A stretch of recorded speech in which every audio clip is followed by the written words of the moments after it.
자, 오늘 본문 말씀을 가지고 예수님의 십자가의 길, 셋째 논쟁의 길로 기도로 마음을 다스리고 믿음으로 행하라라는 제목으로 함께 은혜를 나누겠습니다. 함께 우리 제목을 따라 하시겠습니다. 기도로 마음을 다스리고 믿음으로 행하라. 한 번 더 따라 하시겠습니다. 기도로 마음을 다스리고 믿음으로 행하라. 네, 고맙습니다. 예수님께서 이 공생애를 중에서 예수님의 공생애 중에서 마지막 일주일 십자가의 길에 대해서 우리는 지금 살펴보고 있습니다. 지난 시간까지 간단하게 말씀을 다시 한번 생각을 해보겠습니다. 첫째 날, 오늘날로 치면 주일날, 우리 예수님께서는 어떠한 일을 하셨습니까? 사람을 한 번도 태워보지 아니한 나귀 새끼를 타시고 마치 대관식을 치르는 왕처럼 예루살렘 성에 입성을 하셨습니다. 철저하게 의도하고 계산된 행동이다라고 말씀을 드렸습니다. 먼저 하나님의 말씀을 온전히 성취하시기 위해서, 이루시기 위해서 그 일을 하신 것이고, 또 유월절 이 희생제물인 어린 양처럼 유월절에 죽어 우리를 대신하여 죽어 우리를 구원하시기 위해서 그 일을 행하셨던 것입니다. 둘째 날, 오늘날로 말하면 월요일 날, 우리 주 예수님께서는 어떠한 십자가의 길을 걸어가셨습니까? 권위의 길을 걸어가셨어요. 권위를 가지고 두 가지 일을 행하셨습니다. 먼저 베다니에서 나오면서, 베단이라는 마을에서 나오면서 열매가 없는 무화과 나무를 저주하셨습니다. 그리고 이건 또한 우리 예수님께서 우리에게 영적인 교훈을 남기시기 위해서 하신 의도된 행동이다라는 말씀을 드렸습니다. 사랑하는 여러분, 무화과 나무는 성경을 보게 되면 종종 하나님의 백성, 성도들을 상징합니다. 따라서 성도들 또한 열매 맺는 삶을 살아야 한다는 것입니다. 그리고 어떠한 열매를 맺는지에 대해서 어제 말씀을 드렸습니다. 우리는 예수님처럼 살기로 작정한 그리스도인들입니다.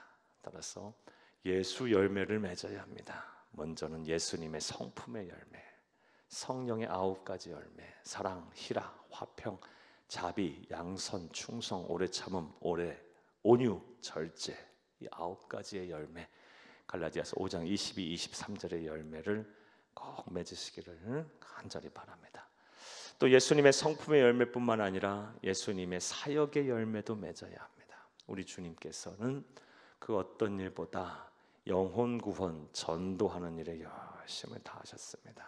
따라서 저와 여러분 또한 이 전도의 열매를 많이 맺어야 할 것입니다. 언젠가 때가 되면 하나님 앞에 서게 될 텐데, 그때 우리가 쓰게 될 소망의 면류관, 자랑의 면류관, 기쁨의 면류관은 내가 복음을 전해서, 내가 예수를 전해서, 또 내가 양육해서 내가 전도하고 양육한 사람들이 바로 내 소망의 면류관이고 자랑의 면류관이고 기쁨의 면류관이 될 줄 믿으시기를 간절히 바랍니다. 할렐루야. 또 예수님께서는 베다니를 나와서 이제 예루살렘 성에 입성하셔서는 어떤 일을 어제 하셨습니까? 성전을 청결하게 하셨습니다. 따라서 저와 여러분 또한 우리 새한교회, 이 지상에 있는 우리가 있는 유형의 교회, 하나님이신 예수님 다시 재림하는 그날까지 세속화되지 않도록, 온전히 교회다움을 잃지 않도록 교회의 성결성, 정결성을 우리가 유지해야 할 것입니다. 교회를 사랑하고 교회를 위해 기도하고 또 교회를 지키는 저와 여러분 되어야 할 줄로 믿습니다. 우리가 지켜야 할 성전은 우리가 보이는 유형의 교회뿐만 아니라 우리 자신 또한 우리가 지켜야 할 성전이다라고 말씀 어제 드렸습니다. 고린도전서 3장 16절 말씀에 보면 우리 몸을 가리켜서 하나님이 거하시는 거룩한 성전이다라고 했습니다. 따라서 우리 몸을 거룩하게 지켜야 됩니다. 몸과 마음을. 드시는 것도 잘 드셔야 하고요. 그리고 마음과 생각도 잘 하셔야 합니다. 무엇보다 하나님 마음 아프게 하는 예수님의 마음을 불편하고 힘들고 어렵게 하는 그런 거룩성을 깨치는 이런 죄를 짓지 마셔야 하고, 그리고 나쁜 습관들이 있다면 다 버리셔야 합니다. 특별히 이 고난 주간에 여러분 하나님 자녀로서 그리스도인으로 부끄러운 삶 사시는 거 있다면 반드시 다 끊어버리고 다 내버리고 여러분 하나님의 거룩한 백성으로 거듭나시기를 간절히 주의 이름으로 부탁합니다. 부탁합니다. 자, 이제 오늘의 말씀을 전하겠습니다. 예수님 생애 중에 마지막 일주일의 여정 가운데 셋째 날 예수님 어떠한 일들을 하셨을까요? 셋째 날은 예수님께서 예루살렘 성전에 올라가셔서 많은 사람들과 논쟁을 하셨습니다. 그래서 오늘의 길은, 오늘의 십자가의 길은 논쟁의 길이라고 제목을 정해봤습니다. 예수님이 얼마나 많은 논쟁들을 많은 사람들과 하셨는지 사복음서에 보게 되면 참 많이 나옵니다. 그래서 이 새벽에 그 말씀 다 전할 수가 없을 것 같아서 제가 표로 정리를 해드렸습니다. 여러분 댁에 가셔서 이 표를 꼭 한번 다시 보시고요. 지금 간단하게 보시면서 간단하게나마 설명을 드리겠습니다. 자, 예수님 마지막 일주일 셋째 날 예수님 하신 일 간단히 보게 되면요, 여러분 표 보시면 되겠습니다. 먼저 베드로가 저주받은 무화과 나무가 고사한 것을 말하자 뿌리채 다 말라버렸어요. 그러자 기도와 믿음에 대해서 예수님께서 일깨워 주셨어요. 그리고 두 번째로 대제사장과 서기관 장로들이 예수님의 권세에 대해서 질문합니다. 도대체 네가 무슨 권세를 가지고 이러한 일을 행하느냐? 그러자 예수님께서 도리어 반대로 또 물으셨어요. 너희들은 무슨 권세가 있어 나에게 이러한 질문을 하느냐? 그러면서 또 이 또한 더 잘 피해 가셨습니다. 또 세 번째로 질문을 한 종교 지도자에게 세 가지의 비유의 말씀을 하셨어요. 두 아들에 대한 비유, 악한 농부의 비유, 혼인잔치의 비유로 말씀을 하셨습니다. 두 아들의 비유, 첫째 아들, 둘째 아들이 있었는데요. 아버지가 일을 시켰어요. 근데 첫째 아들은 일을 안 하고 그냥 말았어요. 둘째 아들도 역시 거역하고 안 했어요. 그러다가 둘째 아들이 가만히 생각해 보니까 아버지 마음 아프게 한 것 같아요. 그래서 다시 돌아가서 제가 그 일을 하겠습니다라고 했다는 거예요. 두 아들은 누구를 상징해요? 첫째 아들은 바리새인과 서기관들을 말하고, 두 아들은 세리와 창녀들 같은 죄인들을 말한다는 거예요. 그들은 회개하고 다시 돌아와서 예수 그리스도를 믿었으니 과연 누가 죄인이고 누가 선한 사람이냐라고 우리 예수님께서 종교 지도자에게 대답을 하신 것입니다. 악한 농부의 비유. 사랑하는 여러분, 하나님께서 종들을 보내셨어요. 이 세상에 선지자들이죠. 예수님을 증거할 종들을 보내셨는데 사람들은 그 종들을 못 알아보고 잡아 죽이고 했더라는 거예요. 그래서 이 주인이 하나님으로 비유된 주인이 이번에는 종들을 보내지 않고 이제 아들을 보냅니다. 아들 보냈더니 사람들은 이 아들마저 죽였다는 거예요. 이 악한 농부의 비유. 혼인잔치의 비유는 여러분 잘 아시는 말씀입니다. 한 마을에 임금이 있었는데 혼인잔치를 벌이고 사람들을 청했어요. 근데 사람들이 오지 않는 거예요. 밭에 가야 하고 사업하러 가야 하고 또 결혼하러 가야 하고 못 오겠다는 거예요. 그래서 어떻게 합니까? 사람들을 보내서 강제로 내 집을 채우라, 혼인잔치를 채우라라고 했던 그 말씀에 대한 비유의 말씀을 셋째 날 하셨습니다. 또 네 번째로 보게 되면 바리새인과 헤롯 당이 납세에 대해서 질문했어요. 그러자 가이사의 것은 가이사에게로, 하나님의 것은 하나님께로 바쳐라, 이런 말씀하셨고요.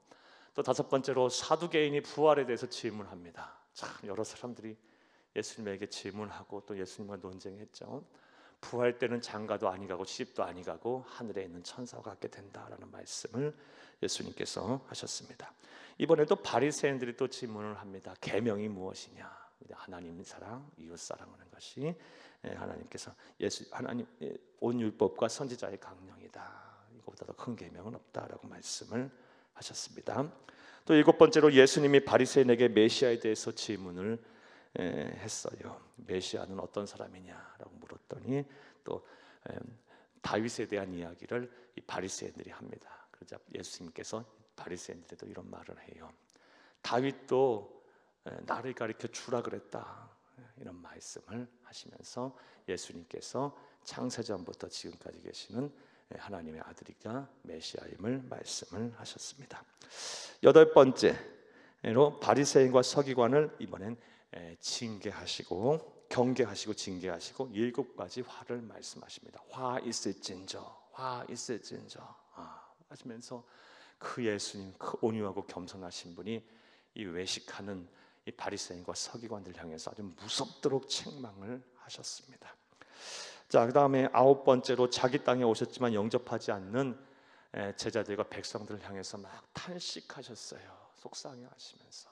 그리고 10번째로 과부가 하나님께 드린 2렙돈을 칭찬하셨어요. 2렙돈은 한 고란트라고도 표현됐는데요, 오늘날로 표현하면 많이 쳐줘도 1,000원이 안 되는 돈이에요. 그런데 하나님이신 예수님께서 부자들이 헌금하는 것도 받고 이 과부가 이 헌금하는 것도 보면서 이 과부가 드린 이 2렙돈을 칭찬하셨어요. 왜냐하면 다른 사람들은 많은 풍족한 가운데서 드렸지만 이 과부는 생활비의 전부를 드렸다 하면서 마음과 정성을 다한 예물을 하나님께 드린 과부를 칭찬하셨어요. 그리고 11번째로 예루살렘의 멸망과 종말에 대한 경고의 말씀을 하셨습니다. 하루 동안 정말 많은 일을 하셨죠. 만나신 분들만 몇 명입니까?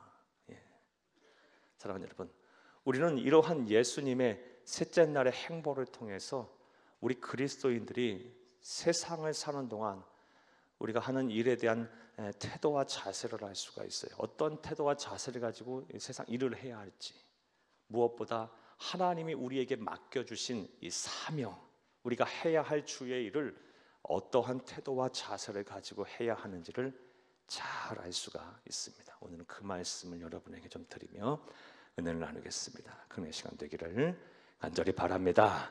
할렐루야. 사랑하는 여러분, 우리 예수님의 이 셋째 날의 행보, 참 정신없이 하루를 보내셨어요. 많은 사람들을 만나고 그 사람들과 논쟁하고 그들에게 질문에 답을 하고 또 역으로도 답을 해드리고 또 여러 가지 교훈을 남기시고 가르치시고 많은 말씀을, 많은 일들을 하셨어요. 그리고 이런 일들을 통해서, 예수님의 모습을 통해서 우리가 세상을 사는 동안 어떠한 태도와 자세를 가지고 일을 해야 하며 주의 일을 해야 하는지를 알 수 있어요. 먼저는요, 내일 세상의 종말이 온다 할지라도 우리는 오늘의 일에 최선을 다해야 합니다. 이게 바로 그리스도인의 삶의 자세임을 믿으시기를 간절히 주의 이름으로 축복합니다. 우리 주님 3일 후에 돌아가실 거 모르셨을까요?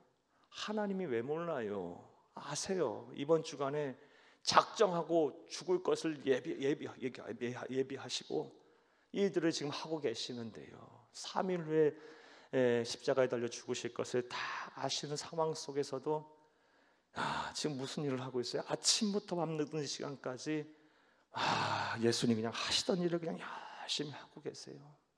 가르치시고 고치시고 또 막 논쟁도 하시고. 예수님은요, 개인의 종말을 앞두고도 그냥 변함없이 그 일을 지금 하고 계시는 거예요. 우리 또한 마찬가지예요. 우리는 저 시한부 종말론자처럼 세상 끝난다고 우리 삶의 자리에 모든 거 다 팽개치고 저 어디 산속에 들어가서 어디 메시아 오겠다고 흰옷 입고 하나님 기다리는 그런 어리석은 사람들이 아니에요. 우린 당장 내일, 오늘 저녁 내 삶이 끝난다 할지라도 오늘 내게 주어진 자리에서 내가 해야 할 일을 열심히 하는 것이 바로 우리 그리스도인의 삶의 자세이자 우리 일을 하는 삶의 모습임을 믿으시기를 간절히 주의 이름으로 축복합니다. 그러므로 지금 아무리 힘들고 어려운 일을 겪는다 할지라도 여러분, 신앙의 자리, 사명의 자리, 가정의 자리, 교회의 자리를 막 놓으면 안 돼요. 여러분, 그 자리에서 여러분이 하실 수 있는 일을 담담하게 하시고 하나님의 은혜를 구하세요. 우리 주님 그렇게 사시잖아요. 우리 주님 그렇게 걸어가셨어요. 그냥 죽겠다고 별 대단한 일도 아닌데 그냥 다 내팽개치고 그냥 포기해버리고 체념해버리고 그냥 막 잠적해버리고 무책임한 행동하시는 분들이 얼마나 많은지 몰라요. 그리스도인의 삶의 자세가 아니에요. 우리 예수님 보세요. 지금 어떤 일을 하고 계세요? 새벽부터 밤늦은 시간까지 빠듯한 일정을 아무렇지 않게 평상시 하듯 소화하고 계세요. 우리 주님의 마음이 얼마나 힘들고 어려우시겠어요. 그럼에도 불구하고 이를 지금 하고 계시는 거예요. 내일 세상에 종말이 온다 할지라도, 우리의 삶이 곧 끝난다 할지라도 오늘 내게 주어진 삶의 자리에서 최선을 다하시는 여러분들이 되기를 간절히 주의 이름으로 축복합니다. 축복합니다. 또 오늘 이 셋째 날 우리 주님 하신 이 일들을 통해서 우리는 어떠한 교훈을 얻을 수가 있을까요? 특별히 사명을 감당하는 데 있어서 몸과 마음이 피곤하고 지치며 내 편이 하나도 없어도 사명자는요 뒤를 돌아봐서는 안 되는 거예요. 종종 성도님들 조금만 어려움이 있게 되면요 아주 그냥 입에 달고 계시는 분들이 있어요. 뭘 그렇게 목사 만나고 전사님들 만나고 해서 이런 얘기 꼭 해요. 그만둘래요. 그만할래요. 교회 떠날라 그랬어요. 뭐 교회가 뭐 커피숍 옮기듯이 다니는 곳입니까? 참 그런 말씀 들으면요 속으로는요 아이고 아직 멀었구나 저 정도는, 이런 생각이 들 때가 한두 번이 아니에요. 하나님이 주신 사명은요 죽기까지 감당하는 거예요. 사명은 하나님이 주신 거죠. 어떻게 그 사명을 쉽게 생각합니까? 하나님이 가라 할 때 가는 거죠. 멈추라 할 때 멈추는 거죠. 내 뜻, 내 의지로 멈추는 것이 아니고 하나님이 멈추라 할 때 멈추는 거예요. 우리는 지금 이 셋째 날 예수님의 상황을 보면 참 예수님 정말 외로워요 지금. 그리고 참 힘든 상황에 놓여 있으면 알 수 있어요. 예수님과 논쟁을 하고 있는 사람들이 어떤 사람들입니까? 바리새인들과 서기관 그리고 대제사장들과 사두개인들이에요 주로. 그리고 사랑하는 여러분, 이 두 부류 바리새인과 서기관들 그리고 이 사두개인과 대제사장들 그룹은요 절대로 섞일 수가 있는 사람들이 아니에요. 여러분 이해를 돕기 위해서 이렇게 생각하시면 간단해요. 우리가 일제 강점기 때 친일을 한 사람들이 있어요.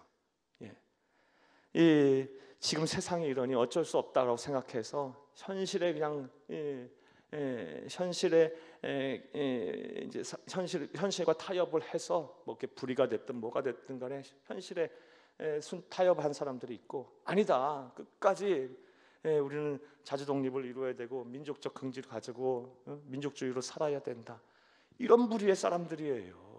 정치적인 이념적으로 볼 때 이념의 스펙트럼으로 보게 되면 바리새인과 서기관들은 아주 근본주의의 민족주의적인 지향을 갖고 있던 자주 독립을 갖고 있던 사람들이고, 대제사장들과 서기관 사두개인들은요 현실 정치에 타협한 사람들이에요.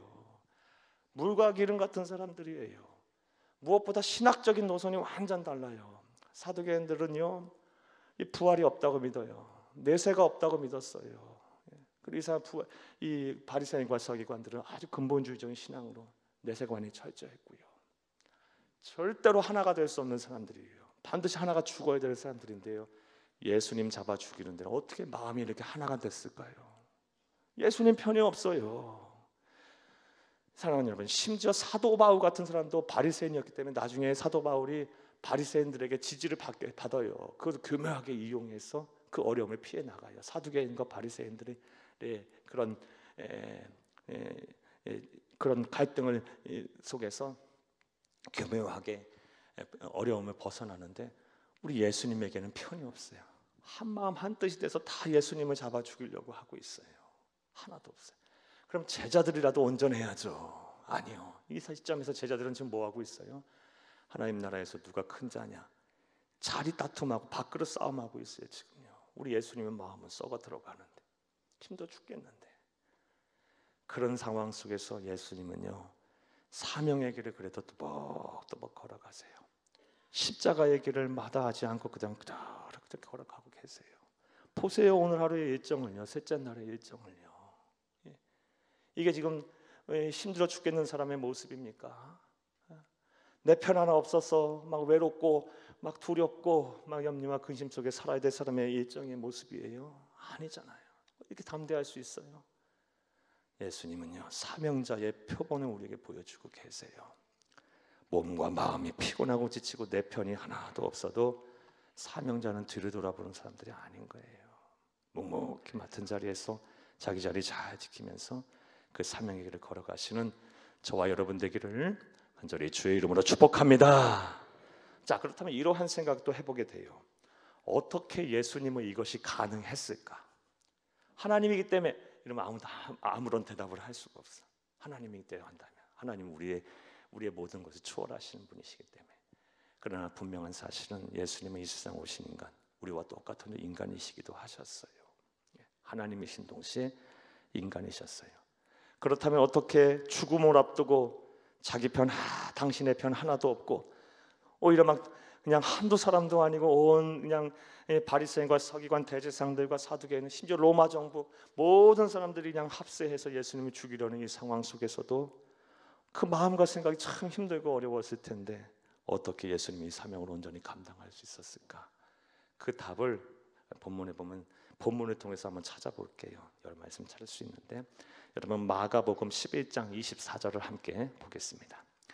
그러므로 내가 너희에게 말하노니 무엇이든지 기도하고 구하는 것은 받은 줄로 믿으라. 그리하면 너희에게 그대로 되리라. 아멘. 이 말씀은 무화과 나무 저주하시고 나서 베드로가 뿌리채 마른 거예요. 그 다음날 가서 보니까 예수님께 이 말을 전하자 기도와 믿음에 관한 말씀을 하시거든요.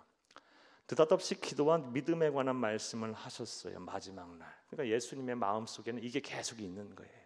기도와 믿음의 상관관계, 그리고 기도의 중요성, 믿음의 중요성이 우리 예수님의 마음이 계속 있었던 거예요.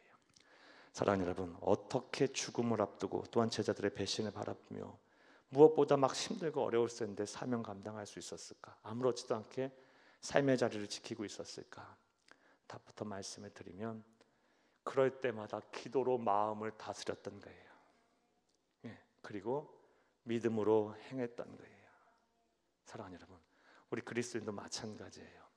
살다 보면 막 사람에게 휘둘리고요, 상처받고 또 막 일에 환경에 막 지배를 받아요. 내가 주체적으로 못 살고요, 막 그냥 이리 치고 저리 치고 괴로워요, 고통스러워요.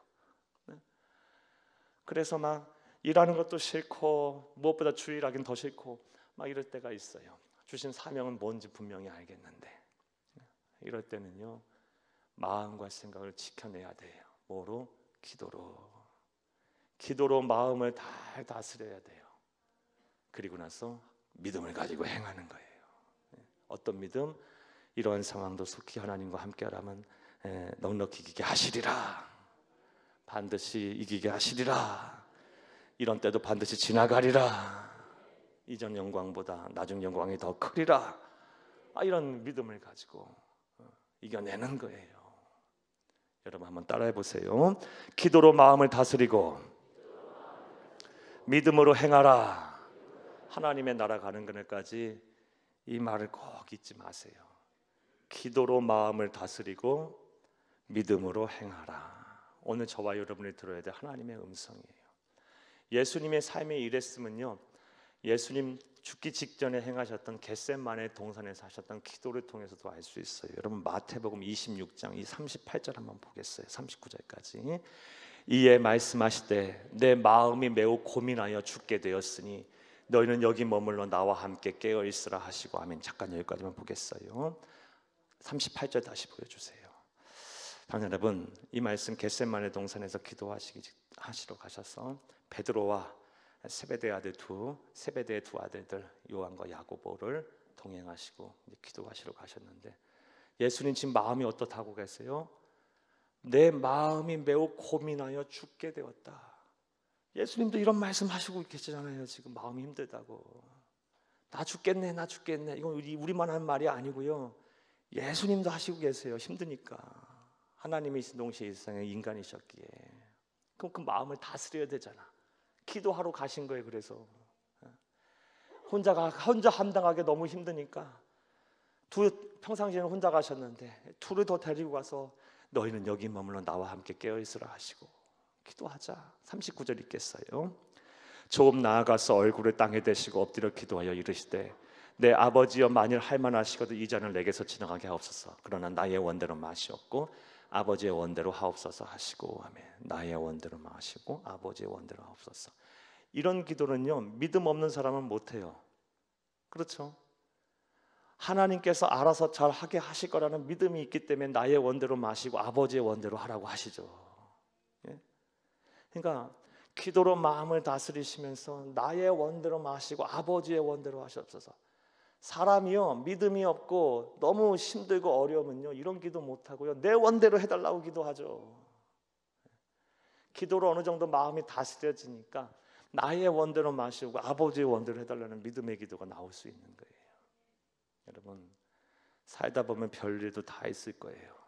그리고 지금 그런 일을 겪으신 분도 많을 거고요. 그럴 때마다 그럼에도 우리는 우리의 자리를 지켜야 돼요. 신앙의 자리, 사명의 자리, 교회 자리, 가정의 자리 잘 지켜야 하고요. 또 오늘 하루가 끝난다, 오늘 세상의 종말이 온다 하지만 우리는 우리 자리에서 최선을 다하는 삶을 살아야 돼요. 어떻게 이것이 가능해요? 기도로 마음을 다스리고 믿음으로 행하세요. 이게 바로 오늘 우리에게 주시는 하나님의 음성임을 믿으시기를 간절히 주의 이름으로 축복합니다. 한 번 더 따라 하시겠어요? 기도로 마음을 다스리고 믿음으로 행하라. 한 번 더 따라합니다. 기도로 마음을 다스리고 믿음으로 행하라.